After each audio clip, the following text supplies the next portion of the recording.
దేశంలో కోటి మంది యువతకు లబ్ధి చేకూరేలా కేంద్ర మంత్రి నిర్మలా సీతారామన్ బడ్జెట్ ప్రసంగంలో కీలక ప్రకటన చేశారు.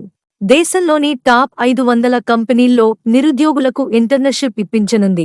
12 నెలల పాటు నెలకు 5,000 రూపాయలు ఇవ్వడంతో పాటు వన్ టైం అసిస్టెన్స్ కింద 6,000 రూపాయలు చెల్లిస్తుంది.